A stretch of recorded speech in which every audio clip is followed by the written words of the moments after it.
What about the fucking left side? There's two sides. We're so unbalanced, it's unbelievable, bro. Like this. Just imagine walking like that. I went from strict to stricto, strict. Understand, only person I owe is myself. Stricto. Yes, people. Welcome back to my channel.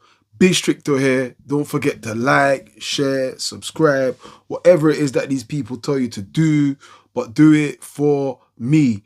Match day, Fulham 1, Arsenal 1. Very disappointing, especially the way that ended. We thought Saka got the winner, but it was ruled off by VAR. I said before the game, we had no room for errors, no room for not winning, no room for nothing less than 3 points. But we seem to not only make a room, but a flipping hotel out of this.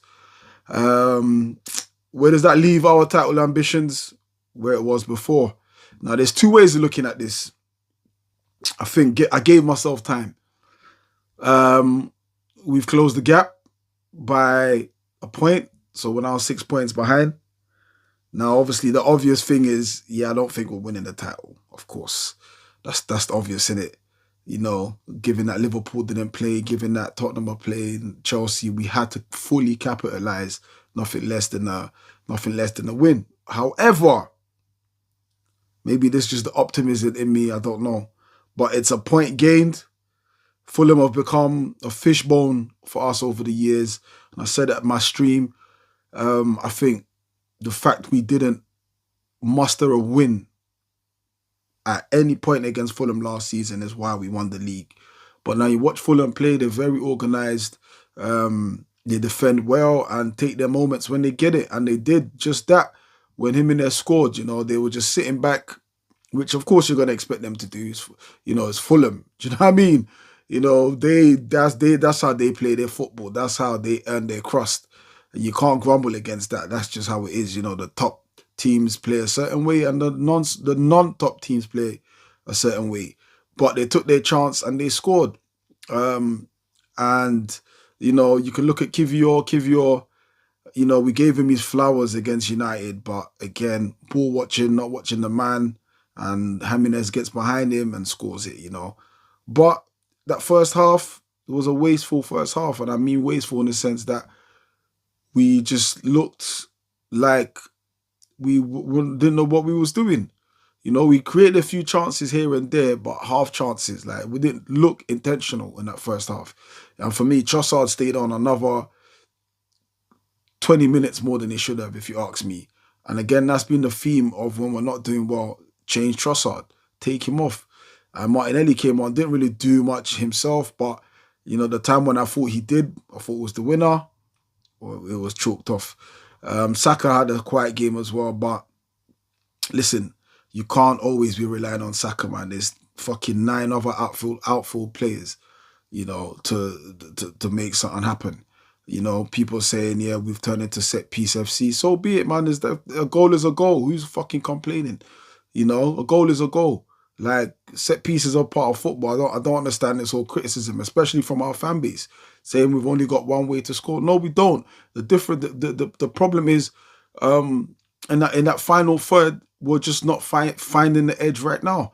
And I think Arteta, like, you know, I think some will say he takes the blame, but then you think it's just the difference between him taking the blame is VAR. You know, it's the VAR decision. But I will admit that, you know what? How the fuck you taking off Havertz to bring on Jesus? I don't know what like I said, I don't rate him. Even on my on the player rating, I couldn't rate him because I physically don't rate him at all. At all. You don't go from fucking looking for a goal, you bring on Jesus. No. I can't even fathom any reason why you would bring on Jesus other than a testimonial. I wouldn't even play him in a testimonial. Like, I've lost so much faith in that guy. And I want him to prove me wrong, but every time he comes on, he offers nothing, bro. Offers nothing. Like, I've seen fucking, do you know, let me not even say that before my channel gets fucking locked down, you know, but he offers us nothing. I'm not trying to blame this on him because he came on quite late, but it's more on Arteta, bro. You never take off Havertz unless we've got a better option. And Jesus is not a better option. You know, you saw that when the ball came through over the top there, and he was in, and he didn't realize he was in. That's all you need to know about Jesus at this current moment. You know, but like I said, it's not on him. It's on the man that keeps picking him, keep putting him in the squad. You know, maybe I would have probably even brought on Sterling more than I would have looked at Jesus. But listen, we go again, man. We've closed it by a point. You never know what Liverpool could do in the next game. They lose their next game, it would even be more annoying because if we had a win, it would have been a lot closer. But they lose their next game, and you know we've closed it down to 6 points, 2 games. But that's just the way I'm looking at it. You know, call me delusional, call me whatever. We're in December, bro. We're still in December. But I don't even know what I'm saying. I don't know whether I'm saying this league's gone or whether or not we're still in it with a shout. I don't know. I really don't know. But I know one thing, it's early. A lot of football still got to be played. A lot of shocks will still happen. That's a fact. You know, if you've been watching the Premier League or any other league in the world, you know, it's a marathon. It's not a sprint. You know, anything can still happen. You saw Liverpool last season. They had to beat Crystal Palace. They didn't. Then they went to Everton. They had to beat Everton. They couldn't. So, you know, a lot can happen. And that was a Liverpool team being led by Klopp, who we were told who's had the experience to win the league and get to that final hurdle. But he flopped it. So anything can still happen is what I'm trying to say. But for me, I do feel like what will hurt us is if we don't get a striker. And I'm not talking about, okay, it's good if we can go and get a top striker, you know, your Gyökeres, you know, whatever name is out there, you know. But for me, you just need to get someone that is better than Jesus. Like we've got rid of Nketiah, we've got rid of Nelson, we've got rid of so many forward thinking players or forward players, and are left with Jesus. Because now if Havertz gets injured, this is who we're left with. You know, he's not prolific. He's admitted it himself. He doesn't score goals. You know, so yeah, man, I would go out there and get someone. And if we don't get someone, because like I said, you ain't got to be a top striker. You just got to be better than Jesus. That is literally the format we got to work with. Like, just be better than Jesus, you know. And listen, this game today doesn't rest on his head, but it rests on when you're talking about making changes that will affect the game. He's not it. He's never been it. Never will be it. You know, so January is a big window for us.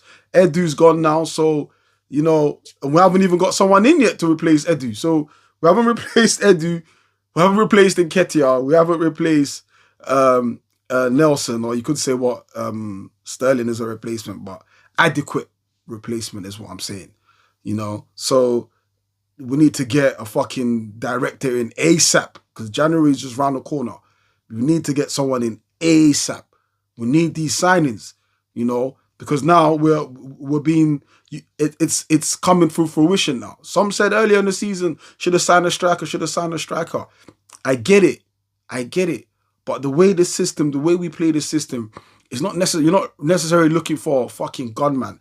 That would be great, but the system's set up so well that it don't need to be. Just got to be better than fucking Nketiah and Jesus. That's literally